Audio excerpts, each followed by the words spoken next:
The 100-member House Progressive Caucus got in line very quickly after they put a letter out that dared suggest a crazy idea. They suggested trying to end a brutal war in Ukraine before millions of Ukrainians possibly starve to death during this winter. They sent an open letter expressing absolute support for Ukraine, but asking the White House to support direct negotiations with Putin. In fact, the chair of the House Progressive Caucus, Pramila Jayapal, had to apologize for dare suggesting any thought of diplomacy. The Washington establishment and even some fellow Democrats labeled the progressives Putin puppets for having dared suggest something as bold as diplomacy. The Progressive Caucus challenged the accepted narrative and got crushed.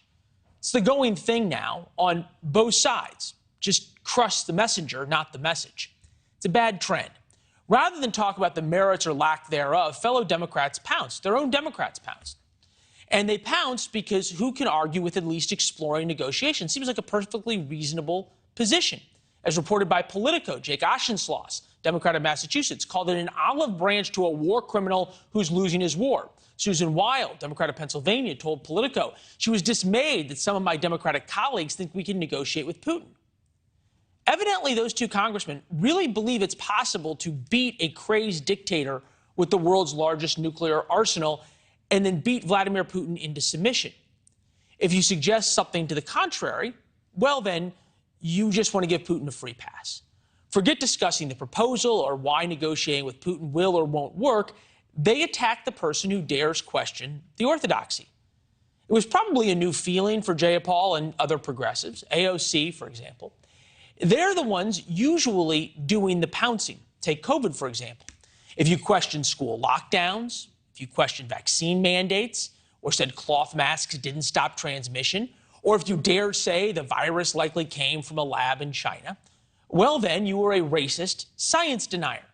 Nobody wanted to talk about the merits of those arguments. They attacked you. Happened over and over again. Just for the fun of it, let's fact check this. School lockdowns led to the worst drop in student achievement in 50 years and likely saved few, if any, lives. Mask mandates did very little except to empower people to yell at their fellow man, and the virus very likely came from a lab in China. It often happens when the establishment will lose an argument, they don't argue the facts, they attack. And the establishment media loves it because, well, they just love the power and piling on. COVID showed us this. The war in Ukraine now is just an extension. Want to think differently or question authority? Then get ready to pay a big price. Those questions that challenge the establishment terrify the establishment because questioning their orthodoxy, if it is questioned in any way, it challenges their power. And nowhere is that more apparent right now than Elon Musk's takeover of Twitter. Just listen to the legacy media attack Musk over his possible changes to who gets banned on Twitter. Lies on the internet move faster than the truth. And that's in part why there are all these safeguards that Elon Musk is trying to take down on Twitter right now. The lies that were pushed were from bad pieces of information they found. I feel like if George Soros had been buying Twitter, the right would have made far more noise and expressed more outrage. Dems just let it happen as if it's fine for Twitter to become yet another platform for misinformation and hate. The lies, the disinformation, it all must be stopped right now. Nobody wants to argue the merits of Musk's free speech policies. They just want to attack him. Robert Reich, former Secretary of Labor under Bill Clinton, wants to take Twitter away from Musk. Musk must relinquish Twitter.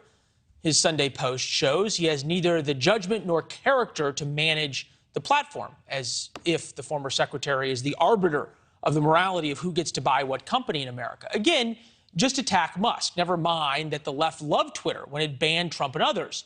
Remember the orthodoxy back then? Twitter and Facebook are private. They're companies. Free speech doesn't apply.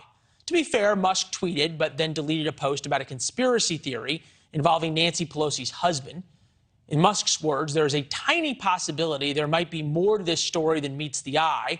That was Musk tweeting about a story claiming Paul Pelosi was drunk and in a fight with a male prostitute. Agreed. It's crazy.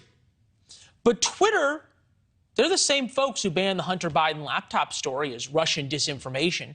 The same people who banned users for suggesting COVID escaped from a lab, again, question the orthodoxy and get attacked. Thanks for watching. Go to newsnationnow.com to find NewsNation on your television provider. And don't forget to subscribe. Click the red button to get more of NewsNation's fact-driven, unbiased coverage.